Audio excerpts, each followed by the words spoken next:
You know, one day I'll put enough effort into this to make my video look better, but not today.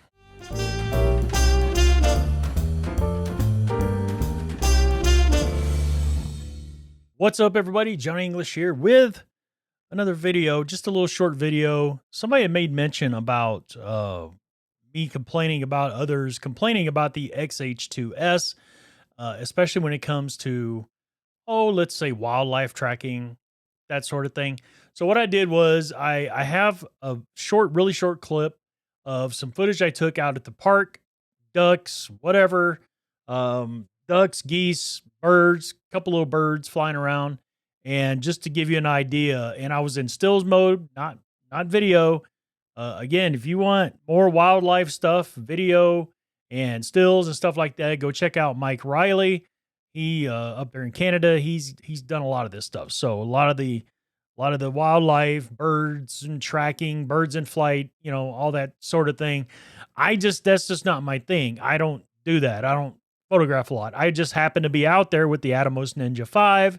While I still had it, I rented it for a little while, a few days, and I just wanted to try and get some footage and show you guys. So without further ado, let's switch on over to the video. And hold on, let me get me in the corner. There we go.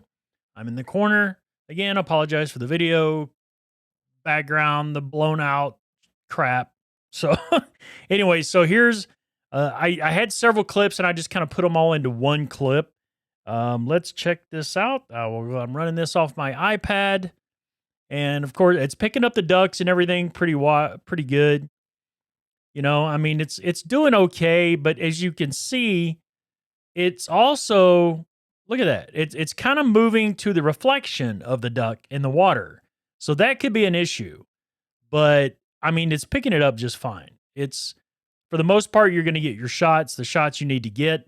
I'm just kind of squeezing the back button autofocus, taking a few shots here and there.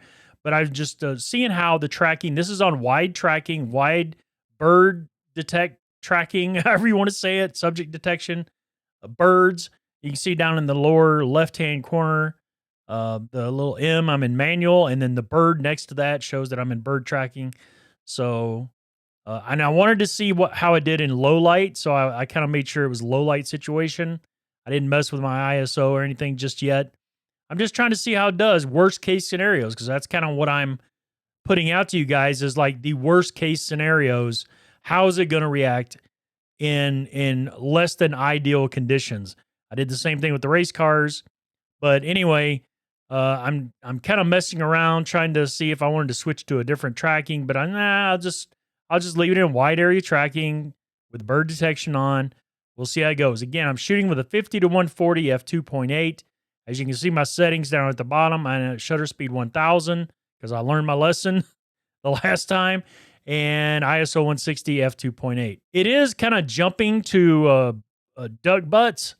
There's a duck butt. It apparently duck butt detection is in full force, but and you'll see it again later on. But I mean, it's picking them up. It's picking up the heads, but again, it will jump to something that it thinks is a face or an eye. And that's, they could probably tweak that. Here I'm trying to look around for a bird, and then I gave up and went right to the duck butts. I went back to the duck butt situation. It's picking up a duck butt, hashtag duck buck detection. And I was trying to get this bird to show up. I was trying to see if it would actually, but it's, low light in the trees, kind of a tough situation. I don't think too many cameras. I'm going to bump my ISO up now finally to 1000. Give me a little bit better just to see what it's going to do. And as you can see, it is picking up the ducks. These are Texas. See, now it's picking up the head and the face and the reflection of the water too. So that might be an issue, and they might all do that. Sony, Canon, they might all do that. I don't know. I have no clue. I haven't used it in those cameras, so I can't tell. But even in this bird right here, it's kind of picking up the eye a little bit till he goes behind the tree like an idiot. And then, of course, I'm trying to capture the birds, but I'm not good enough.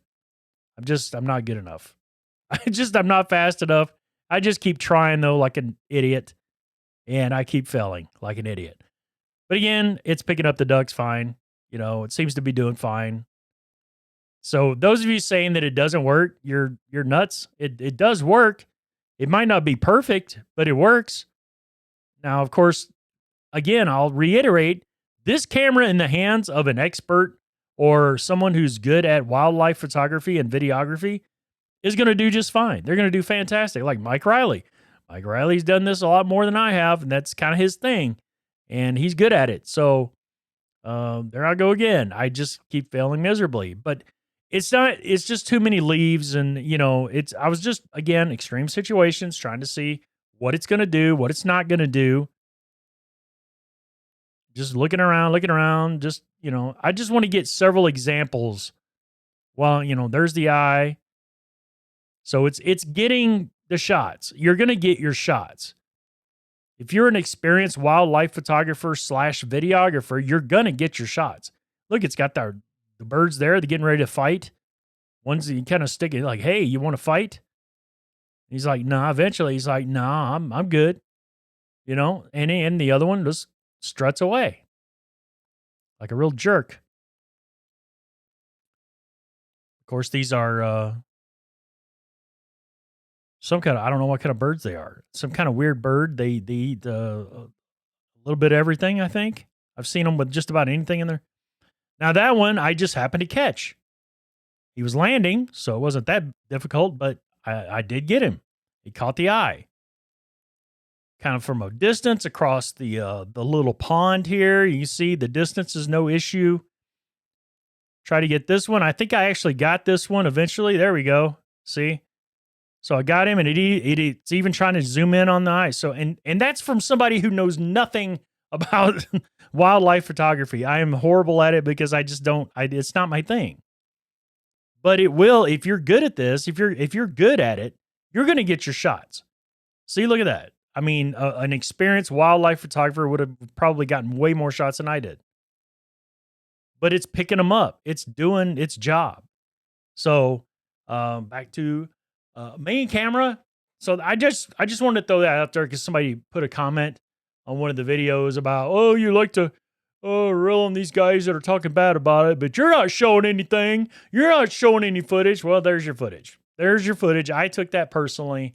I'm bad at it. I'm not good at it at all. And I still got some shots.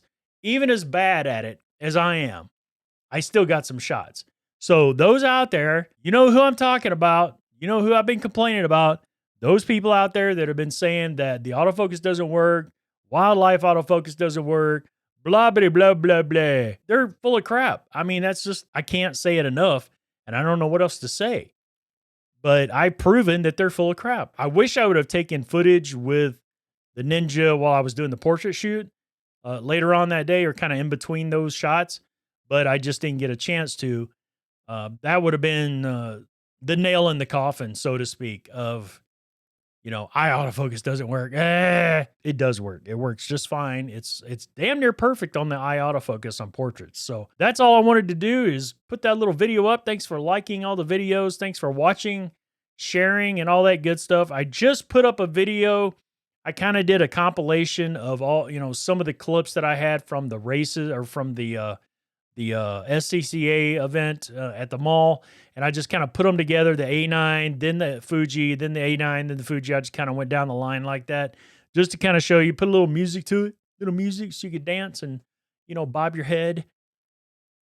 So I just put that up earlier. I don't know when I'm uploading this video. I don't know if I'll upload today or tomorrow. This might be a Tuesday video. So if it's a Tuesday video, if this comes up on Tuesday, it was yesterday. Hey, like and share this video. I appreciate it. If you want to watch more X-H2s footage or content or about the camera, and I still have a full review of this camera to come, and but I'm taking my time. I'm taking my time. I did get my small rig cage finally for the here's the thing. There's 2 small rig cages available.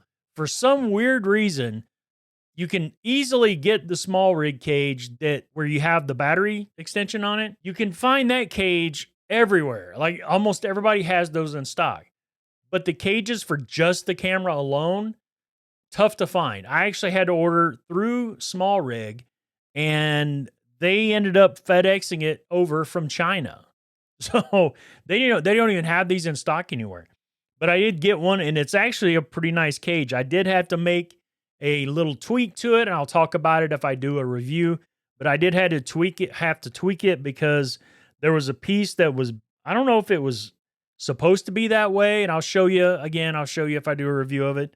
But it was blocking the battery door, so you couldn't get the battery door open. So I just had to take a pair of pliers and just bend it a little bit, and it's just fine now. So I do like the cage. It's going to come in really, really handy.